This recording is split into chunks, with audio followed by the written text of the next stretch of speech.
Welcome to special interview. ఈరోజు తాడిపత్రిలో మనం ఉన్నాము. రాయలసీమ జిల్లాలోనే ప్రత్యేకమైనటువంటి నియోజకవర్గం తాడిపత్రి. ఒకప్పటి ఫ్యాక్షన్ కిల్లాగా పేరొందినటువంటి తాడిపత్రిలో కొంతకాలంగా ప్రశాంత వాతావరణం నెలకొంది. రాష్ట్ర వ్యాప్తంగా రాజకీయాల వేడికిన తరంలో తాడిపత్రిలో కూడా ప్రధాన పార్టీల నేతలందరూ కూడా కథన రంగంలో ఇప్పటికే దిగారు. రాజకీయాలు రసవతరంగా కొనసాగుతున్నటువంటి తరుణంలో ప్రస్తుతం మనం తాడిపత్రిలో ఉన్నాము. తాడిపత్రి ఎమ్మెల్యే పెద్దారెడ్డి ఉన్నారు. ఆయనతో మాట్లాడే క్యాంపెయిన్ ఏ రకంగా జరుగుతుంది, ఇప్పటికే చాలామంది టికెట్ల గొడవతో టెన్షన్ పడుతున్న నేపథ్యంలో పెద్దారెడ్డి మాత్రం తాపీగా ప్రచారం చేసుకుంటున్న పరిస్థితి. పెద్దారెడ్డి గారు నమస్కారం అండి. నమస్కారం అండి. ఈరోజు చూసుకుంటే ముఖ్యంగా రాష్ట్ర వ్యాప్తంగా కూడా ఎమ్మెల్యేలు కావచ్చు, నియోజకవర్గ ఇన్ఛార్జీలు కావచ్చు, టికెట్ల కోసం టెన్షన్ పడుతున్న పరిస్థితి. తాడేపల్లి నుంచి ఎప్పుడు ఓ మెసేజ్ వస్తుంది ఏంటని, ఇటువంటి తరుణంలో పెద్దారెడ్డి తనకేమి సంబంధం లేదన్నట్టు క్యాంపెయిన్ కొనసాగిస్తున్నాడు. విపరీతంగా నియోజకవర్గంలో తిరుగుతున్న పరిస్థితి ఏంటి, ధీమా ఏంటి అసలు? ధీమా అంటే ఏం కాదు, కానీ నేను ఇక్కడ ఎమ్మెల్యే అయినప్పటి నుండి ప్రజలకు అందుబాటులో ఉండడం ఒకటి.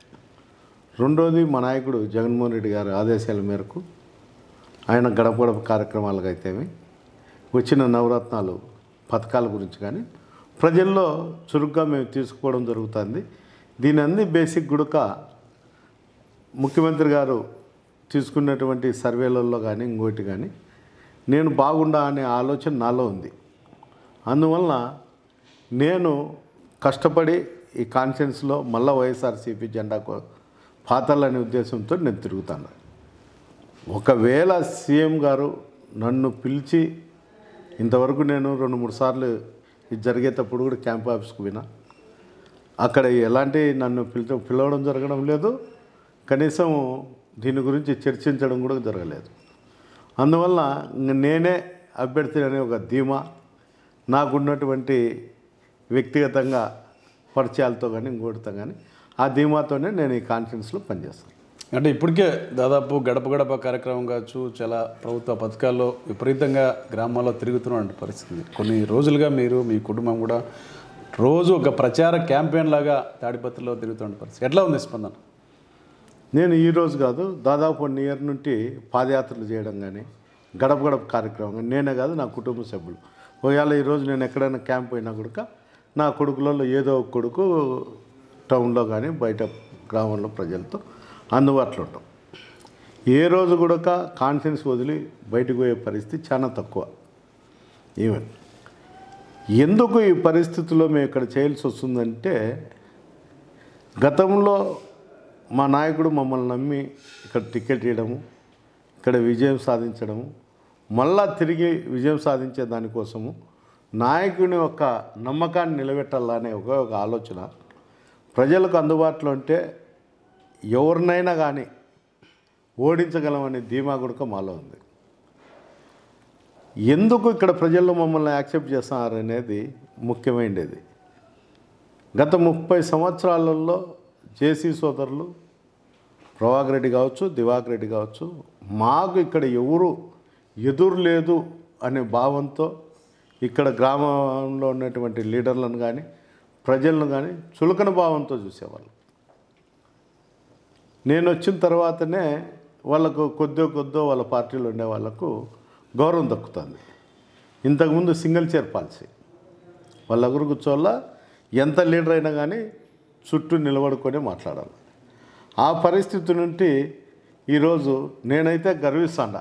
నేను వచ్చిన తర్వాత వీళ్ళకు అంతో ఇంతో ప్రజల్లోకి పోయే పరిస్థితి తీసుకొచ్చిన అనేది నాకైతే తృప్తిగా ఉంది. అంటే వేరే లీడర్లు ఉండింటే వాళ్ళకి ఈ పరిస్థితి వస్తుందో రాదో నాకు తెలియదు, కానీ నేను వచ్చిన తర్వాత నేను ఎమ్మెల్యే పదవి ఉన్నప్పటి నుండి ప్రజలలో నేను ఎంత కష్టపడి తిరిగి వాళ్ళ యొక్క అభిమానాన్ని చురుగొన్నానో, అదే విధంగానే జేసీ సోదరులో మార్పు కూడా అదే విధంగా తీసుకొచ్చిన. నేను దానికి చాలా సంతోషిస్తాను. గెలుపు ఓటముల గురించి ఎట్లనున్నా కూడా ప్రజలతో ఏ విధంగా ఉండాలా, ప్రజల్లో తిరగల్లా, ప్రజలు లేనిది నేను లేను అనే పరిస్థితికి జేసీ కుటుంబానికి తీసుకొచ్చిన. ప్రొద్దున లేస్తే వాళ్ళు కూడా డోర్ టు డోర్ తిరిగే పరిస్థితికి వచ్చినారు. పాపం ఏం చేస్తామంటే ఇంటింటికి అడిగి పోయి అడగలేని పరిస్థితికి ఉన్నారు. అంటే వాళ్ళు ఫీల్ అవుతారు, అంటే మేము ఏందో దొరల మాదిరి ఉన్నాము, ఈరోజు అడగలేదు. ఊరికి బజార్ ఇంటికి పోయి ఒక నమస్కారమో ఎవరన్నా బయట మాట్లాడడం తప్ప డోర్ టు డోర్ తిరగలేకున్నాడు. ఇంకోటి ఏమంటే ఈ బస్సు యాత్ర పెట్టినాడు. ఈ బస్సు యాత్ర కాన్సెప్ట్ ఏమో అతనిది ఎవరికి అర్థం కావాలి. అట్లా మీడియా వాళ్ళకి చెప్పడం లేదు, అట్లా ప్రజలకు చెప్పడం లేదు. ఆ వారు దిగుతారు, ఎవరైనా రోడ్లో ఉంటే మాట్లాడడం, మళ్ళీ ఈ వారం ఊరు చివరికి వచ్చి ఎక్కిపోవడం. అంటే ఏ ఆలోచనలో తిరుగుతాడో ఏమో. లాస్ట్కు ఎండింగ్ రోజు కూడా పబ్లిక్ మీటింగ్ కూడా పెట్టకపోతున్నాడు. ప్రెస్ మీట్లు పెట్టడం, క్లోజ్ చేయడం. ఏది ఏమైనా కూడా తాడిపత్రి నియోజకవర్గంలో ఒక వాతావరణం అయితే తీసుకురాగలిగినాం. ప్రశాంత వాతావరణం తీసుకురాగలిగినాం. స్వేచ్ఛగా ఎవరైనా కానీ ఏ అధికారుల దగ్గరికైనా పోవాలనేది ఒక నిబంధనతో కూడినటువంటి ప్రజలకు కూడా అందుబాటులో ఉండే దానివల్ల వాళ్ళు కూడా దగ్గర అధికారులకు పోయి మాట్లాడడానికి జగన్మోహన్ రెడ్డి, మా ముఖ్యమంత్రి జగన్మోహన్ రెడ్డి వచ్చినాక సచివాలయ వ్యవస్థ, వాలంటీర్ల వ్యవస్థ, రైతు భరోసా కేంద్రాలు, రకరకాల అధికారులందరూ కూడా గ్రామంలోకి పోయి వాళ్ళు ప్రజలతో ఉండేదానివల్ల వాళ్ళకు కూడా స్వేచ్ఛ అనేది ఈ కాన్ఫరెన్స్లో కలిగింది. గతంలో ఎప్పుడైనా కానీ వాళ్ళ గురించి మాట్లాడాలంటే భయపడేవాళ్ళు. ఈరోజు ఆ పరిస్థితి లేదు. ఎవరైనా స్వేచ్ఛగా ఉండొచ్చు, స్వేచ్ఛగా మాట్లాడచ్చు, స్వేచ్ఛగా అధికారులు. సో అంటే 35 ఏళ్ళు ఏకఛత్రాధిపత్యంగా తాడిపత్రికి వెళ్ళినటువంటి జేసీ కుటుంబాన్ని గత ఎన్నికలలో మీరు వైఎస్ జగన్ హవాలో జగన్ గాలితో గెలిచారనేది ఒక ప్రచారం ఆపోజిషన్ చేస్తున్న పరిస్థితి. ఈసారి ఏ రకంగా మీరు గెలుస్తామన్న ధీమా ఉంది మీకు? ఇప్పటికే జేసీ కుటుంబం మాదే విజయం అని ఒక ధీమాతో ఉంది. నిలవడినోడు ప్రతి ఒక్కడు గెలుస్తామని నిలబడతాను. ఈరోజు కూడా నాకు జగన్మోహన్ రెడ్డి గారు ఆశీస్సులతో నేను గెలవబోతున్నాను. నా సొంతంగా నా బలం ఉందని నేను ఎప్పుడు ఎక్కడ కూడా చెప్పను. మా నాయకుడు జగన్మోహన్ రెడ్డి గారి ఆశీస్సులతో ఆయన వల్లే మేము ఈ కాన్ఫరెన్స్లో తిరగడం కానీ చేయడం కానీ మళ్ళా కూడా వైఎస్ఆర్సీపీ జెండాని ఇక్కడ పాతాం. దీనికి అనేక కారణాలు ఉన్నాయి. అతను ఎన్ని అబద్ధాలు చెప్పి ఏమి చేస్తారనే కూడా ప్రజలు నమ్మడం లేదు. అధికారం ఉంది, అతని అధికారం కోల్పోయేటప్పటికి చట్టంలో ఉండే లుసుగులు కనుక్కొని ఎక్కడ డెవలప్మెంట్ జరుగుతానే కోర్టుకు పోయి స్టేలు తీసుకురావడము, దాన్ని నిలబెట్టడము, ఇవన్నీ అతను చేసేది ప్రజలు బాగా గమనిస్తారు. ఉదాహరణకు వాళ్ళ ఇంటి ముందరనే జూనియర్ కాలేజ్, నాడు నేడు కింద కాంపౌండ్ వచ్చింది, కోర్టుకు పోయి నిలబెట్టినాడు. అది ఏం ఉపయోగము? అట్లా ప్రతి ఒక్కటి ఆడ ట్రాఫిక్ పోలీస్ స్టేషన్, దాన్ని కోర్టుకు పోయి నిలబెట్టాడు. ఆర్టీఓ ఆఫీసు, దానికి కోర్టుకు పోయి ఆ గ్రౌండ్లో తిరుక్కోకుండా చేసినాడు. బిల్డింగ్ ఇంకో సర్వే నెంబర్లో ఉండేదానివల్ల అది నిలబెట్టలేకపోయినాడు. ఇట్లా అనేక కార్యక్రమాలు నిలబెడతానే వస్తాడు. పబ్లిక్ అమృత స్కీమ్ 63 కోట్లు సెంట్రల్ గవర్నమెంట్ ఇస్తే నేనే దాన్ని స్వయంగా ఈ గవర్నమెంట్ నుండి సెంట్రల్ గవర్నమెంట్ తీసుకొస్తే ఇప్పుడు 7 నెలలు అవుతుంది. మున్సిపల్ కౌన్సిల్లో కూడా పెట్టలే. అది వచ్చింటే ప్రతి ఇంటికి కుళాయి ఇచ్చేవాళ్ళం, ఫ్రీ కుళాయి ఇచ్చేవాళ్ళము, మంచి నీళ్ళు ఇవ్వగలిగేవాళ్ళం. ఎప్పుడో 40-50 సంవత్సరాల కిందట ఉన్నటువంటి పైప్ లైను అంతా ఇది బట్టి డ్రైనేజ్ నీళ్ళు దాంట్లోకి పోయి వాసన వస్తుండే. నేను పోయినప్పుడు కూడా గడపలో వాళ్ళు అడుగుతూనే ఉంటారు. ఈరోజు నేను ఓటు అడుగుతాను, నెలన్నర నుండి నేను పోయి ఓటు అడుగుతాను. ఫ్యాన్ గుర్తుకు ఓటండి, జగన్మోహన్ రెడ్డి గారికి మీ ఆశీస్సులు ఉండాలా అనేదాన్ని. వాళ్ళు పోయిన సాటల్లో ప్రతిరోజు 10 మంది అడుగుతాంటారు. ప్రతి ఒక్కరికి నేను సమాధానం చెప్పాల్సిన పరిస్థితి వస్తుంది. అంటే దీనికి అన్నిటికి కారణం ఏమంటే ఆయన మున్సిపల్ చైర్మన్ అయ్యి కూడా కనీసం కౌన్సిల్లో పెట్టి దీన్ని చేస్తే ఎమ్మెల్యేకి మంచి పేరు వస్తుందనే దాని కింద అతను కౌన్సిల్లో కూడా పెట్టినా కూడా దాన్ని రిజెక్ట్ చేయడం. అంటే మీరేమో నేను అభివృద్ధి చేశాను చెప్తున్నారు. గతంలో భారతదేశంలోనే #1 మున్సిపాలిటీగా తీర్చిదిద్దినటువంటి తాడిపత్రి క్లీన్ అండ్ గ్రీన్ సిటీగా ఉన్నటువంటి తాడిపత్రిని పెద్దారెడ్డి వచ్చిన తర్వాత ఎమ్మెల్యేగా వైఎస్ఆర్సీపీ అధికారంలోకి వచ్చిన తర్వాత ఈరోజు తాడిపత్రి పట్టణం భ్రష్టు పట్టింది, కంపు కొడుతుంది అనేది ప్రధానమైనటువంటి ఆరోపణ టీడీపీ. ఇప్పుడు ఇది ఎన్హెచ్ అతను డెవలప్ చేసినది, సెంట్రల్ గవర్నమెంట్లో డెవలప్ చేసింది. పోదాం, అతను రమ్మను, నేను వస్తా, తిరుగుదాం. కంపు పట్టిందంటే నువ్వు ఎన్నో సంవత్సరాల నుండి ఇక్కడ ఉండి డ్రైనేజ్ వ్యవస్థలో లోపలికి పోయి చెత్త తీసేవాళ్ళు. గతంలో ఇతను చైర్మన్ అయినప్పటి నుండి నిలబెట్టినాడు. లోపలికి పోయి మీకు హక్కు లేదు, ఏదైనా జరిగితే కోటాడర్స్ అని చెప్పి భయపడిచ్చినాడు. నేను సొంతం డబ్బులు పెట్టి నేను డ్రైనేజ్ క్లీన్ చేయిస్తాను. గబ్బు పట్టిందని ఏ విధంగా అనుకుంటున్నారు? అతను కౌన్సిల్ స్టార్ట్ చేయడు, ఏదైనా డబ్బు డ్రా చేయాలన్నా అతని పవర్స్ కౌన్సిల్లో పెట్టి డ్రా చేయాలి. ఏ దానికి 100 రూపాయలు కూడా అతను డ్రా చేయాలి. నేను 35 లక్షలు నేను కానీ నా తరపున ఉన్నటువంటి నాయకులు కానీ ఎవరైనా డోనర్లు కానీ వాళ్ళతో ఇప్పించుకొని కానీ కాక నేను అన్ని ప్యాచ్లు కానీ రోడ్లు కానీ పైప్ లైన్లు కానీ నేనేస్తాను ఈరోజు గుడక. కనీసము అతను మొన్న అయితే ఒకటి ఆ టైలర్స్ కాలనీలో ఒకటి పైప్ లైన్ వేస్తాడు. ఎంత దూరం అయితే నేను డబ్బు పెట్టాలనేది నేను కమిషనర్ గారితో గట్టిగా అడిగితే నేను చేయను సార్, నాకేంటికి ఇది నాకెంత బాధిస్తుందో అతనికి అంతే బాధిస్తుంది. అతను ప్రతిసారి ఎమ్మెల్యే అడ్డుపడతాడు. నేను ఎక్కడ అడ్డుపట్టానో నిరూపించమను, అతను ఎక్కడ అడ్డుపడతాడో నేను నిరూపించుతాను. అతను అభివృద్ధి అనేది జరగకూడదు అనేది నేను ఎప్పుడైనా కానీ సవాల్ స్వీకరిస్తాను. అతను 5 సంవత్సరాల్లో ఎంత డెవలప్ అయినాదో పెట్టమను. నేను ఈ 4.5 సంవత్సరంలో ఎంత డెవలప్ చేసినాను ఈ కాన్ఫరెన్స్లో నేను మాట్లాడగలను. Face to face total media కూర్చుందాము, ఎక్కడ వద్దు ఒకటేసారి డిపార్ట్మెంట్ పెట్టుకుందాం, మాట్లాడదాం. పబ్లిక్ ఒకటి చెప్పండి, అంటే మున్సిపాలిటీ అడ్డాగా కేతిరెడ్డి పెద్దారెడ్డి రాజకీయం చేస్తున్నారు. తాడిపత్రి డెవలప్మెంట్ ఏదైతే చైర్మన్కి ఫ్రీడమ్ లేదు అధికార పార్టీలో అనేది ఒక ఆరోపణ ఉంటుంది. ఫ్రీడమ్ లేదనే దానికి నేనేం చేసేది? నువ్వు డీజిల్ బిల్లులు కన్నుంటే తింటాను, నా దగ్గర ఉన్నాయి, ఫైల్ అన్నీ ఉంది. లాస్ట్ 14, 15 తప్ప 16, 17, 18, 19 3 సంవత్సరాలు డీజిల్ బిల్లులు ఉంటాయి.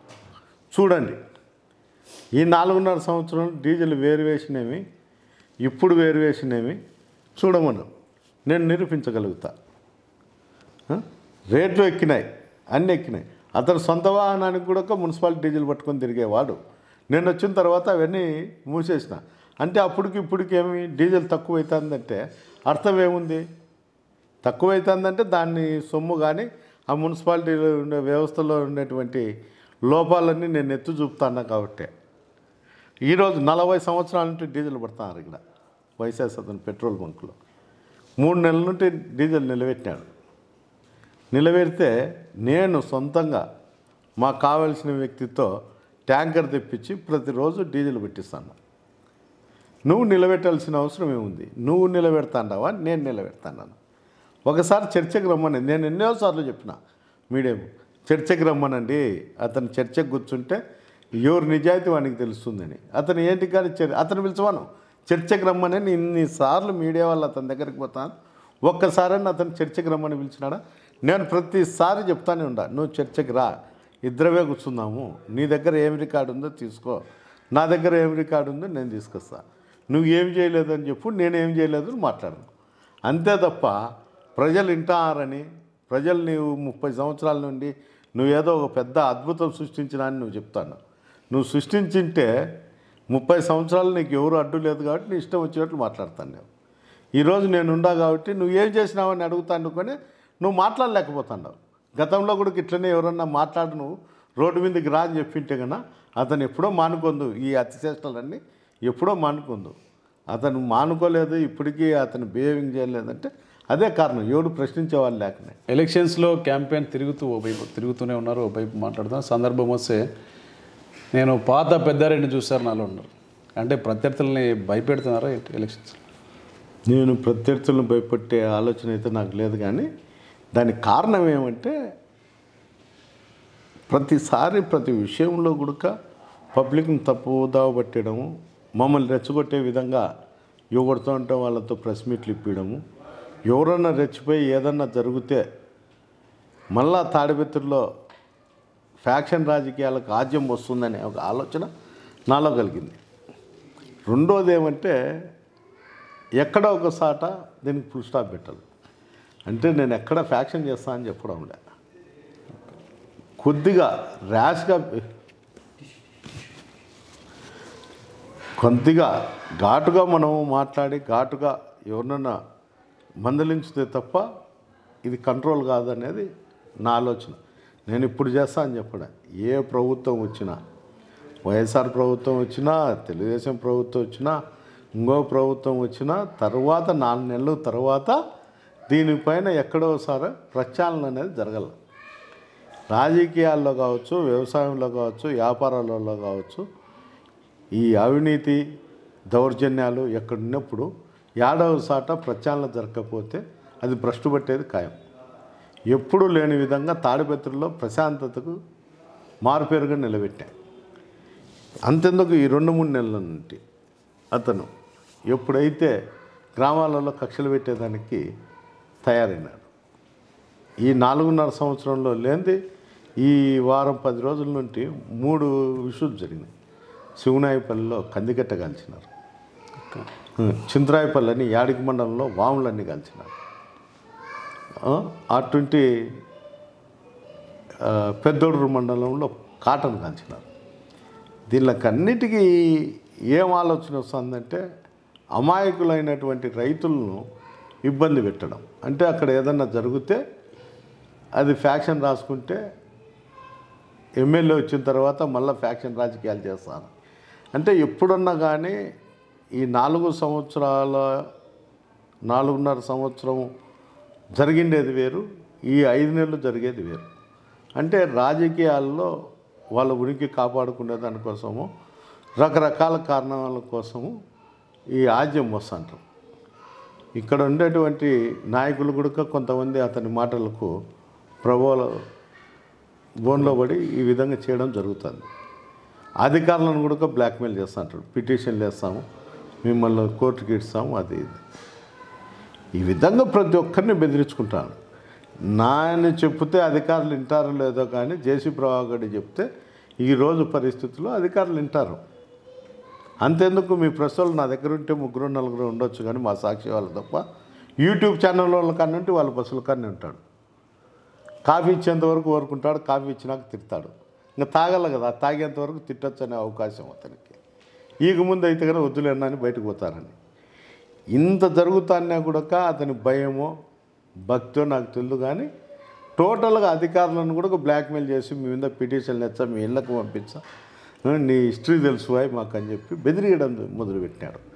అంటే ఎప్పుడైతే అధికారులను అందరినీ బెదిరించి అతని కంట్రోల్లో పెట్టుకుంటే మిగతా వాళ్ళని కూడా ఈ వ్యాపారస్తులను పడిదేసి అందరినీ కూడా ఇతను బిహేవింగ్ అయితే మారలే. అతని జీవితంలో అతను మారుతాడనేది ఇక్కడ ఉండేటువంటి ప్రజలకు కానీ నాయకులకు కానీ లేదు. వాళ్ళు తెలుగుదేశం వల్లే చెప్తుంటారు. అతను శాసించే స్థాయి నుండి అడుక్కునే స్థాయికి వచ్చినాడు. దాన్ని జీర్ణించుకోలేకున్నాడు. అది జీర్ణించుకోలేనంత కాలం ఏ వ్యక్తి ఏ నాయకుడు కూడా డెవలప్ కాదు. అంటే సాధారణంగా అధికారంలో ఉన్న వ్యక్తి దౌర్జన్యం చేస్తాడు, అపోజిషన్లో ఉన్న వాళ్ళు బాధితులుగా ఉంటారు. మరి మీరేమో జేసీ ప్రభాకర్ రెడ్డి దౌర్జన్యాలని చెప్తున్నారు. ఇది ఈజ్ ఇట్ పాసిబులే కదా. మీరు కనుక్కోండి, నేను చెప్పేది కాదు. బజార్లోకి పోయి కనుక్కోండి. అందరూ ఏమి తోపుడు బండ్ల వాళ్ళు ఉన్నారు, కూరగాయల మార్కెట్లో ఉన్నారు, రియల్ ఎస్టేట్ వాళ్ళు ఉన్నారు, వ్యాపారస్తులు ఉన్నారు. గత పరిస్థితి ఏ విధంగా ఉన్నది, ఈరోజు పరిస్థితి ఉన్నది. నువ్వు 10 మందిని అడిగితే 8 మంది నాకు వ్యతిరేకంగా చెప్తే ఈరోజు కూడా నేను రాజకీయాల నుండి తప్పుకుంటా. అతను తప్పుకుంటాడా? 8 మంది నేను 80% చెప్తాను నేను. అతను చెప్పమని ఒకవేళ నాకు ఓటు వేయకపోవచ్చు, కానీ ఇతని భయానికో ఇంకో దానికో కానీ సానుకూలంగా నా మీద మంచి అభిప్రాయం ఉంది అనేది నా ఉద్దేశం. అంటే కొంతకాలంగా కూడా జేసీ ప్రభాకర్ రెడ్డి కావచ్చు, టీడీపీ నేతలు కావచ్చు, ప్రధానంగా మీ మీద పాంప్లెట్ వేయడం, ఆరోపణలు చేయడం. అంటే ప్రభాకర్ జేసీ ఏదైతే పెద్దారెడ్డి ఎమ్మెల్యే ఆర్థిక వనరులు దోపిడీ జరుగుతుంది, ముఖ్యంగా ఇసుక మీద పెద్ద పోరాటం చేసినట్టు టీడీపీ కానీ మిగతా వాళ్ళు ఏంటి అసలు నిజంగానే పెద్దారెడ్డి ఇన్ని అక్రమాల రచకాల నియోజకవర్గంలో వచ్చిన తర్వాత చేస్తున్నాడు? ఇప్పుడు నేను చెప్పాల్సిన అవసరం లేదు. ఇసుక అనేది గవర్నమెంట్ పాలసీ, ఎవరితోనే పట్టుకుంటాను. నాకు ఆ అవసరం కూడా లేదు, ఇసుక తోలుకొని బతకాల్సిన అవసరం కూడా లేదు. వ్యాపారాలు అనేది ప్రతి వ్యక్తి వ్యాపారాలు చేసుకోవచ్చు, భూములు కొనుక్కోవచ్చు. ఇంకోటి అంటే ప్రభాకర్ రెడ్డి 85, 86లో అతని పరిస్థితి ఏమి, వాళ్ళ కుటుంబ పరిస్థితి ఏమి, ఈరోజు వాళ్ళ పరిస్థితి ఏమి, నా పరిస్థితి ఆ రోజు కూడా, ఆ రోజు నా పరిస్థితి ఏమి, ఈరోజు నా పరిస్థితి ఏమి, అది ప్రభాకర్ రెడ్డిని అడగండి. పెద్దారెడ్డి 86లో 87లో వెహికల్లో తిరుగుతున్నాడా లేదా, జీపులు పెట్టుకొని ఇంకోటి పెట్టుకొని, మేము ఫియట్ కారు జావా మోటార్ మేము తిరుగుతున్నాము, పాత టైర్లు అడుక్కుంటున్నామా లేదని అడగండి. ఏమన్నా నువ్వు బ్రాంచ్ షాపుల కాడ ఆడపోయి పాత టైర్లు అడుక్కుంటున్నావా లేదా? పెద్దారెడ్డి ఆ రోజు జీప్ పెట్టుకొని కోర్టుకు మంచి చెడ్డ వస్తాడని లేదని. ఇదే ఉదాహరణ. దివాకర్ రెడ్డికి ఒక ఫియట్ కారు ఉండే, ఈయనకి జావా మోటార్ సైకిల్ ఉండే. మేము ఈ రోజు నుండి కాదు, మా నాయనకు 65, 66లోనే పెట్రోల్ జీప్ ఉన్నది. మా నాయన సమితి ప్రెసిడెంట్ ఇక్కడ 70లో. మేము అనామకుల కుటుంబం నుండి రాలే, వాళ్ళు ఎక్కడి నుండి వచ్చి ఏమో చేసుకొని ఇక్కడ ఉన్నారు. నేను ప్రూఫ్తో దగ్గర మాట్లాడగలుగుతా. ఆయన ఏందో మా నాయన స్వతంత్ర సమరయోధుడు, మా నాయన పుట్టకోశ ఇంకోటి అని చెప్తాను. వాళ్ళ ఆయన సెంట్రల్ బ్యాంక్లో డిఫాల్టర్. నేను తొందరలో కూడా ఆ పేపర్లు కూడా అందరికి ఇచ్చి నేను మాట్లాడతా. ఈరోజు మాట్లాడకూడదు. అది ఎందుకు చెప్తానంటే ఎలక్షన్ పీరియడ్లో అవకాశం వచ్చింది. అతను పాంప్లెట్లు కొట్టే సంస్కృతి ఎప్పుడో పోయింది. యాడుంటుందంటే ఈరోజు సెల్లులు ఉన్నాయి, సెల్లులలో మాట్లాడచ్చు, సెల్లులలో మనం దాన్ని పాస్ ఆన్ చేయొచ్చు. టెక్నాలజీ పెరిగింది. ఇంత పెరిగినా అతను పాంప్లెట్లు అంటే పిరికి పంద. అంటే ఎంత పిరికి పంద అంటే నేను వేసినా అనుకుంటాడేమో, నేను వేసినా అనుకుంటే నావేంటివన్నా తగ్గుతాడేమో అని పిరికి పంద. యువని పేరుతోనో అనామకులు పేర్లు కూడా లేకోకుండా పాంప్లెట్లు వేయడం. రా చర్చకు, నీకు ధైర్యం ఉంది కదా, నువ్వు ఎక్స్ఎమ్మెల్యే కదా, నువ్వు చైర్మన్ కదా, మీ అన్న ఎక్స్ఎంపీ, నీ కొడుకు కంటెస్ట్ చేసినాడు, కౌన్సిలర్గా కూడుకున్నాడు, రాండి ఫీల్డ్లోకి చేయండి. నేనే చేసినా, నేనే పాంప్లెట్ వేసినాను. ఏంది పెరుగు పొందే చేష్టలు? దానిలో నువ్వు ఎన్ని పాంప్లెట్లు వేసింటే దాని మీద అయినా కూడా నేను చర్చకు సిద్ధంగా ఉంటాను. దీంట్లో ఎలాంటి డొడక లేదు. ఎవడే అది చేసేది? ఇంకా యాడున్నాడు అతను? ఇంకా ఇంత టెక్నాలజీ పెరిగి ఇంత ఉన్నా కూడా మీడియా ఉంది, సెల్లులలో మన ఇష్టం వచ్చినట్లు పెట్టుకోవచ్చు, ఫేస్బుక్లో పెట్టుకోవచ్చు, ట్విట్టర్లో పెట్టచ్చు. నాకు ఫెసిలిటీస్ వచ్చి ఇంత డెవలప్ అయినా కూడా అతను ఇంకా పాంప్లెట్ల మీద బతుకుతా అంటే ఎంత మూర్ఖుడో ఒకసారి ఆలోచించి. అంటే భయం. నేను వేసినా అంటే నా దొంగలారీలు కాకుండా ఇంకా ఏంటివో ఉన్నాయి అతనివి, అవన్నీ పీకుతాడేమో అని భయం. అతను ఎక్కడన్నా పాంప్లెట్లు అతని పేరు వేసినాడా? ఎక్కడన్నా ఏదన్నా ఉందా? ఏది ఉండదు. వర్గేట్స్ అంటాడు అట్లా. తాడిపత్రి అంటే ఒక ఇండస్ట్రియల్ ఏరియా, ముఖ్యంగా ఈ ట్రాన్స్పోర్ట్ బిజినెస్ కావచ్చు, గ్రానైట్ బిజినెస్ కావచ్చు, మిగతా ఫ్యాక్టరీస్లో ఉంటుంది. వైఎస్ఆర్సీపీ వచ్చిన తర్వాత ఎలాంటి డెవలప్మెంట్ జరిగింది? అలాంటి వర్గాలకు ఎలాంటి భరోసా ఇచ్చారు? ఏమైనా చెప్తారు? గ్రానైట్ ఫ్యాక్టరీ వాళ్లకు గవర్నమెంట్ చెక్ పోస్టులు పెట్టినా ఆ టెండర్స్ కూర్చోపెట్టి, ఫ్యాక్టరీ వాళ్ళని కూర్చోపెట్టి నెగోషియేషన్తో చేయగలిగిన. ఇక్కడ ఉన్నటువంటి సిమెంట్ ఫ్యాక్టరీలు కానీ దీనిపైన కానీ ఎలాంటి పొలిటికల్ ఇన్వాల్వ్మెంట్ లేకుండా చేసిన.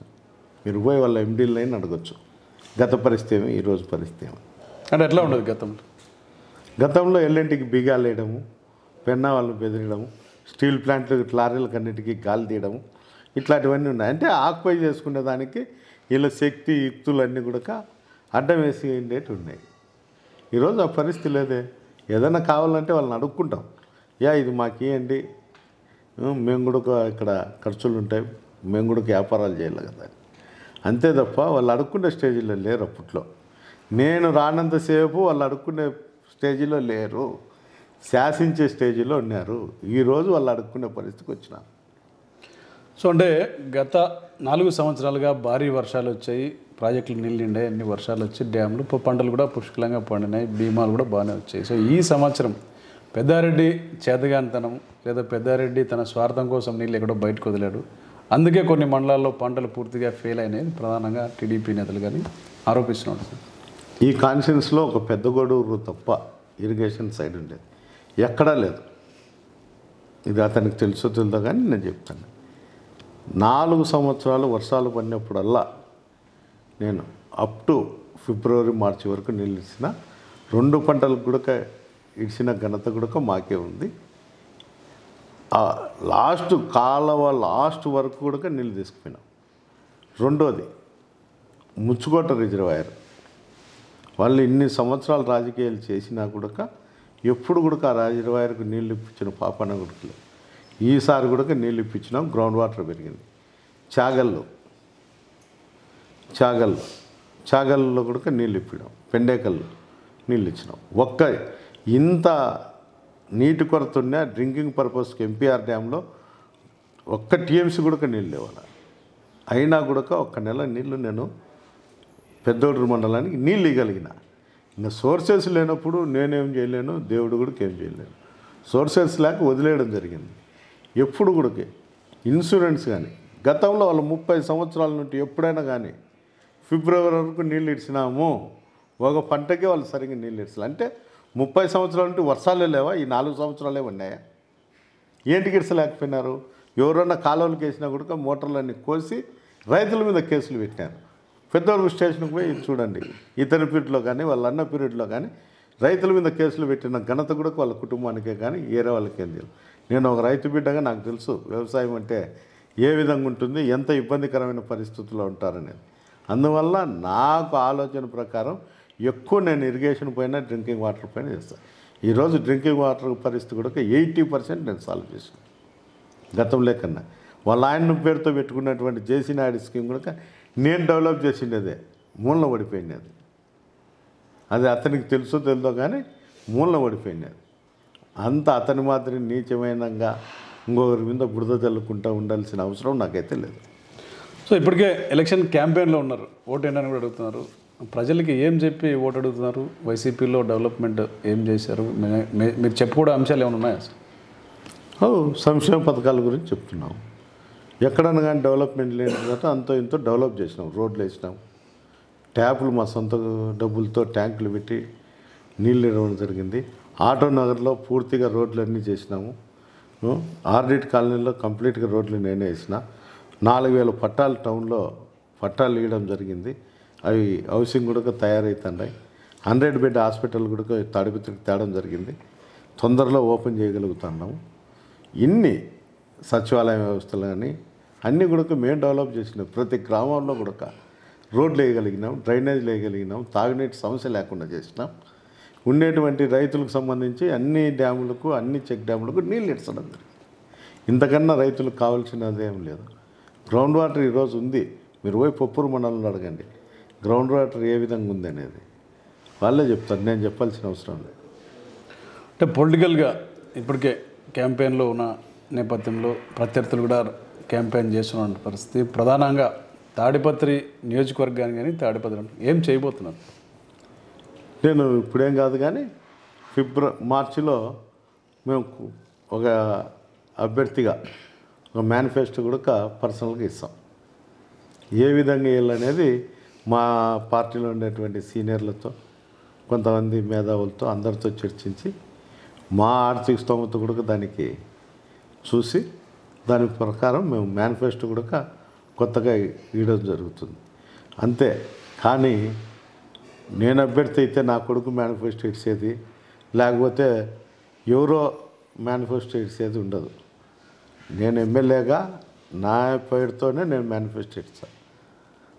అంటే సొంత ఎజెండాతో ముందుకెళ్తున్నారా? పార్టీ మేనిఫెస్టోతో పాటు మీద ఉంటుంది? పార్టీ మేనిఫెస్టోతో పాటు మా వ్యక్తిగత మేనిఫెస్టో కూడా దానికి జాయిన్ చేస్తాం. అంటే ఎలాంటి అంశాలు ఉండబోతున్నాయి? ముఖ్యంగా ఇండస్ట్రియల్ ఏరియా, కొంత డెవలప్మెంట్ ఉన్న ఏరియాలో మీరు ఏం చేయబోతున్నారు చెప్పగలరా? ఇప్పుడు కాదు, అది ఫిబ్రవరిలో మాకు ఎలక్షన్ డిక్లేర్ చేసినాక, మార్చి షెడ్యూల్ ఇచ్చినాక మా మేనిఫెస్టో రిలీజ్ చేస్తాం. కొన్ని ఏరియాలు చూసుకుంటే డ్రాట్ సిచ్యువేషన్ ఉంది. ఇంకా కొన్ని డ్రైల్యాండ్ ఏరియాస్ కావచ్చు, వీటి ఎక్కడున్నాయి యాడికి కానీ కొంత మిగతా యాడికి పైన కొండ పైన ఉంటాయి అంతే. అంటే సో దాన్ని ఎవరు ఏం చేయలేరు. దానికి పోయే నీళ్ళు లేవు, సోర్సెస్ కూడా కదా. అంత ఇంత యాడికి కాలం కొద్ది వరకు నీళ్ళని తీసుకురాగలిగిన రాయల చెరువు, నిట్టూరు, చిక్కేపల్లి వరకు. సో అది ఇప్పటివరకు వాటర్ సోర్సెస్ వచ్చి దాన్ని డెవలప్ చేస్తాం. లేదు అదే అడుగుపోతున్నా. ఇప్పటివరకు యాడికి కాలం అనేది ఇప్పటివరకు దశాబ్దాలుగా పెండింగ్ ఉంది, ఇప్పటికి ఉంది, పెండింగ్ ఉంది.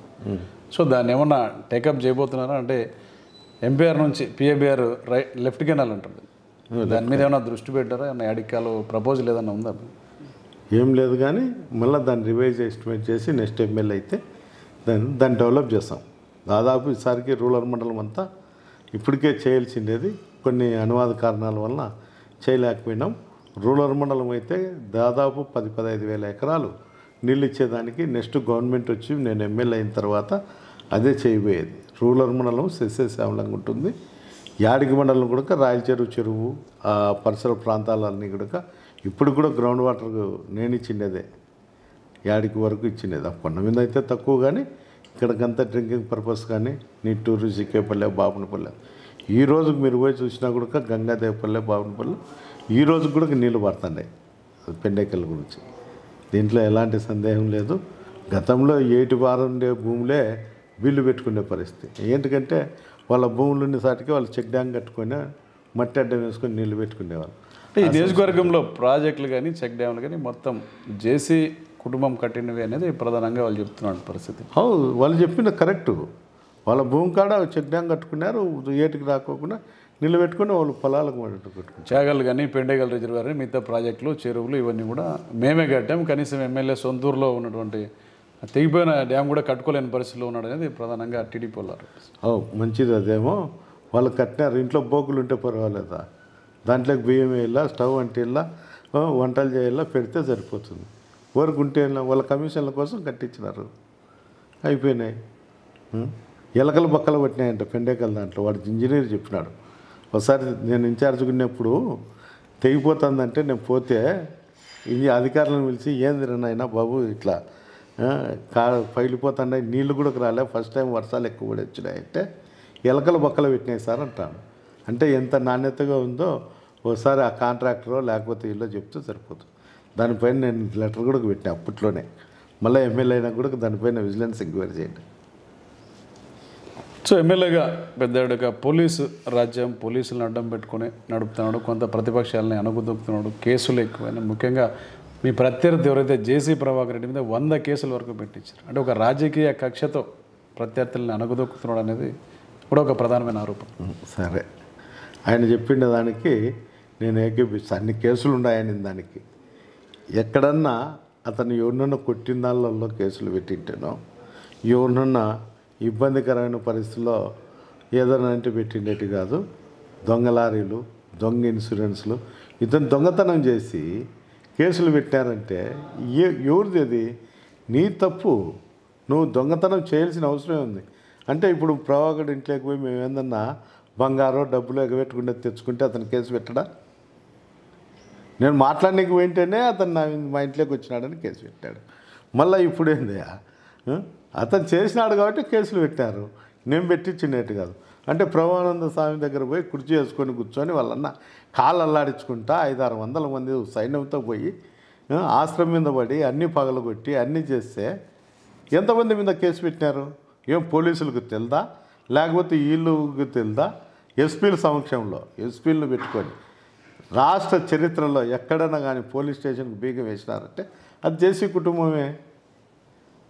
నాకు చెప్తారు నేను పోలీసు వాళ్ళని అడ్డం పెట్టుకొని చేసిట్టే ఈరోజు తెలుగుదేశం జెండా కట్టేవాడు కానీ, తెలుగుదేశంలో ఉండి కారు కూతులు కూర్చే రాకుడుకులు కానీ ఒక్కడు ఉండేవాడు కాదు, ఒక్కడు కూడా ఉండేవాడు కాదు. ఇక్కడ పోలీసు వ్యవస్థ కానీ అన్ని అధికారులు కానీ ప్రజాస్వామ్య పద్ధతిలో అందరికీ పనులు చేస్తున్నారు. ఫైనల్గా చెప్పాడంటే క్యాంపెయిన్ ఏ రకంగా ఉండబోతుంది? ఒకవైపు ఏమో ప్రత్యర్థులు కూడా బలంగా ఉన్నారు, ఫ్యాక్షన్ నేపథ్యం ఉన్నట్టు తాడిపత్రి నియోజకవర్గంలో పెద్దారెడ్డి క్యాంపెయిన్ ఏ రకంగా ఉండబోతుంది, జనాలకు ఎటువంటి సందేశం ఇవ్వబోతుంది? నేను వచ్చిన తర్వాత మనం ఒకటే చెప్పేది, నాకు అతనికి కంపారిజన్ చేయండి, ఎవరు మంచోళ్ళు అయితే వాళ్ళకు ఓటేయండి. మేము ఇచ్చిన ప్రభుత్వం తరపున ఇచ్చినటువంటి సంక్షేమ పథకాలు కానీ, మా ప్రభుత్వం తరపున నాడు నేడు స్కూల్ డెవలప్ అయినది, ఎడ్యుకేషన్ పైన కానీ, ఆరోగ్యం పైన కానీ మేము చేస్తున్నటువంటి మంచి పనులు కానీ, నా వల్ల ఎవరైనా నష్టపోయిన వాళ్ళు ఉంటే కనుక వాళ్ళు వచ్చి నన్ను ప్రశ్నించవచ్చు. నా వల్ల ఎవరు ఇబ్బందికరమైన వాళ్ళు ఉన్నా కూడా నేను దానికి క్షమాపణ చెప్తా. అందువల్ల తిరిగి మీరు ఎవరు మంచివాళ్ళు అయితే నాకు అక్కడ ఉన్నటువంటి అభ్యర్థిని కంపేర్ చేసుకొని మీరు మాకు సాయం చేయండి అని అడుగుతాను. అంటే క్యాంపెయిన్లో మీరు మీ కుటుంబం ఉంది, ఫైనల్గా ఎట్లా ఉండబోతుంది ఎలక్షన్ అనుకుంటున్నారు? జనరల్గా అన్ని కాన్స్టిట్యున్సీలో ఏ విధంగా ఉంటుందో అదే విధంగానే ఉంటుంది.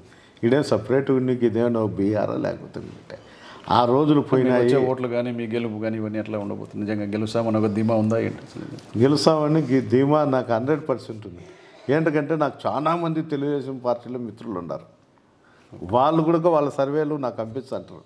నా ఇద్దరిని తాడిపత్రి సర్వే వచ్చింది, నా ఇన్ని % ఎక్కువగా ఉండవు, ఇన్ని % తక్కువ ఉండవు, మా వాళ్ళు ఆడ ఎత్తిపోతారన్నా, ఏమంటే ఏరే వాళ్ళకి టికెట్ ఇలాక వీళ్ళు ఎప్పటి నుండి పార్టీలో ఉన్నారు, అందువల్ల వీళ్ళకి ఇస్తా అండాము, ఆల్టర్నేట్ ఉండింటే కనుక వీళ్ళకి ఆ టికెట్ కూడా ఇవ్వకుండా పోయేవాళ్ళమని చాలామంది చెప్తారు ఇదే జిల్లా వాళ్ళే చెప్తున్నారు, వేరే జిల్లా వాళ్ళు కూడా కాదు.